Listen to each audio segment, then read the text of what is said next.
नमस्कार मित्रांनो, हा व्हिडिओ पूर्णपणे टॅटू स्किन स्ट्रेच का केली पाहिजे याबद्दलचं आहे. बऱ्याचशा आर्टिस्टला माहिती नसतं की आपण स्ट्रेच का करतो. आपण टॅटू काढताना स्किनला स्ट्रेच का करतो.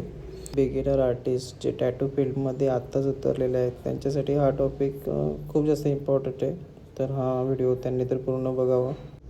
व्हिडिओ आवडल्यास नक्की लाईक आणि सबस्क्राईब करायला विसरू नका. जेव्हा पण स्किनवरती वर्क होतं तर स्किन एक माइंडमध्ये आपण ठेवायचं की स्किन खूप सॉफ्ट असते, एक रबरप्रमाणे असते. समजा का ही एक अनस्ट्रेच स्किन आहे, जिला आपण स्ट्रेच केलेलं नाही आहे. त्यामध्ये आपण इन्सर्ट केलेली सुई, ही सुई स्किनच्या आतमध्ये न जाता त्या स्किनला आतमध्ये ढकलते आणि त्यामध्ये इंक तर जात नाहीच, बट स्किनला डॅमेज करायचं काम करते. जेव्हा आपण स्किनला स्ट्रेच करत नाही त्यावेळेस हा रिझल्ट आपल्याला तिथे बघायला भेटतो. काही आर्टिस्टना वाटते निडल तर खूप शार्प असते, इझिली ती स्किनमध्ये जाते, सुईसारखं काम करते. बट जेव्हा पण आपण मॅग्नम यूज करतो तर मॅग्नममध्ये खूप साऱ्या सुया येतात. तर त्यावेळी हा रेअरली पॉईंट दिसून येतो का कलर फेल होत नाही.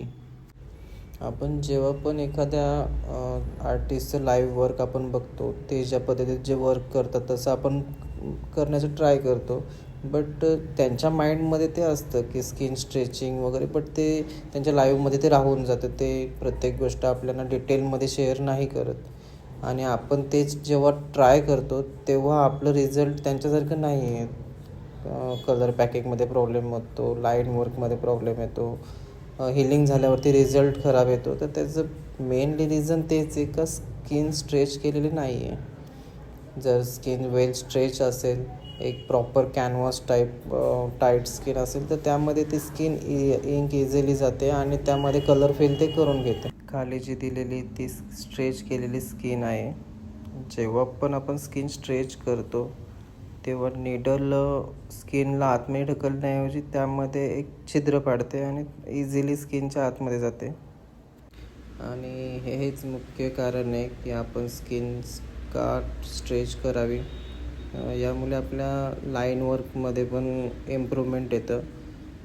एक चांगली लाईन, शार्प क्रिस्पी लाईन आपल्याला स्किनवरती बघायला भेटते. स्किन स्ट्रेच न करता केलेली लाईन थोडीफार तुटक येते, पुसल्यानंतर ती आपल्याला दिसते का त्यामध्ये इंक बसलेली नाही आहे. मग आपण त्यावरती पुन्हा करतो. मग यामध्ये काय होते की आपली स्किन ते डॅमेज होऊन जाते. सगळ्यात जास्त स्किन स्ट्रेच न केल्याचा रिझल्ट जर आपल्याला कुठे दिसत असेल तर ते मॅग्नममध्ये आहे. कारण मॅग्नममध्ये खूप जास्त सुया एकावेळी स्किनवरती लागतात.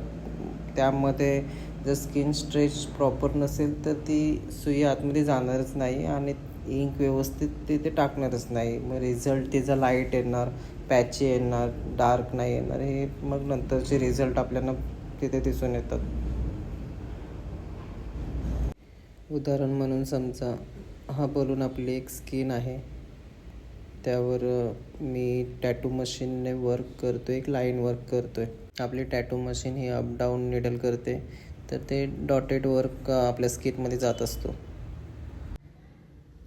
आणि यावेळी आपण पूर्णपणे स्किन स्ट्रेच केलेली आहे आणि स्किन स्ट्रेच केल्यानंतर केलेल्या लाईन वर्कचं रिझल्ट हे खूप शार्प आणि डिटेलमध्ये येतं. एक लाईन वर्क स्ट्रेट येतं, कुठेही स्प्रेड नसतं इंकचं आणि हिलिंग झाल्यानंतर ब्लोआउटचे खूप चान्सेस कमी राहतात. एक शार्प लाईनसाठी स्किन स्ट्रेच करणं किती इम्पॉर्टंट असू शकतं ते तुम्ही इथे बघू शकता.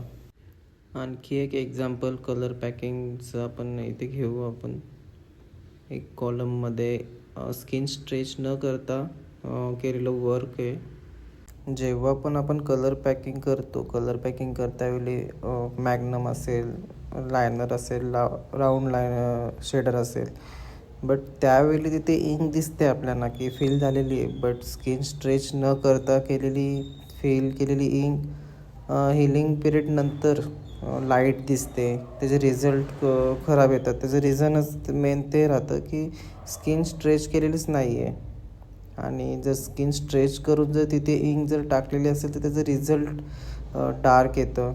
एक लाँग टाईम डार्कनेस त्याची टिकून राहते. स्किन स्ट्रेचिंगचा फायदा तुम्हाला टॅटू काढतानाच नाही तर टॅटू काढल्यानंतर आफ्टर हीलमध्ये पण तुम्हाला एक चांगले टॅटू क्वालिटी मिळून जाते. एक क्लायंटला स्किनमध्ये त्रास न होता त्याच्यामध्ये इंक जाते, त्याचा रिझल्ट चांगला येतो, डार्कनेस रिझल्ट येतो. आशा करतो तुम्हाला हा व्हिडिओ आवडला असेल. चॅनलला सबस्क्राईब करायला विसरू नका. थँक्यू.